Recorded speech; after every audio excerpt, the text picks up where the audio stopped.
and I've ended up with, you know, health You've done problems. some horrible weight cuts. Yeah, I used to fight 84 kilo, and I walk around at probably about 105 kilo. Whoa. So And the rest. yeah, That's a big cut, man. 105. If I'm training, if I'm not really training, I've got up to 112. And so when I used to cut, that was when I was fighting MMA. I'd fight at 84 kilo. And then I found so much more success. I went up to the next. I started fighting at 90 kilo, like a catch weight. Yeah, but even that's a massive cut. And even that was a big cut. But I used to do it all in, like, I would do so much weight, sort of 6-7 kilo within the last couple of weeks, and it made me ill. And because of it, I won't let any of our junior fighters, I will not have them doing any weight cuts. They get their weight down naturally, or they can do all that when they're older. That's fine. But when they're kids, they're not doing it, and I'm strict with them.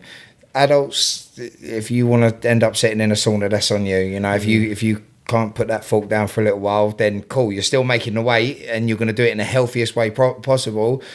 But I can't tell you when you walk out of the gym if you want to go and sit down at McDonald's. Does it have a massive impact on their fight though? If they're cutting a lot of weight, if you see it. Yeah. So if they're not cutting properly, but again, if they make the mistake and they gas out in their fight, then we know that you've done that wrong, and we have to go back and do it properly.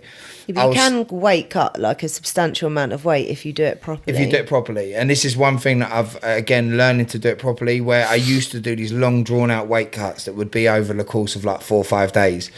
Now I don't do that anymore. What I try and do is get all the water out of them as quickly as possible, and then get it all back in as quickly as possible. So they're only dehydrated for that sort of a couple of hours. As soon as they've got off the scales, they're hydrated again, you know, and learning what the body needs and what it doesn't need. You know, after you've weighed in, necking a bottle of water is no good. It's the minerals and the salts that you're missing from your body. So making sure that they're putting the right things in straight afterwards, that's so important. That makes the biggest difference, is immediately what they do to rehydrate. If you get that wrong, that could potentially be their fight out the window.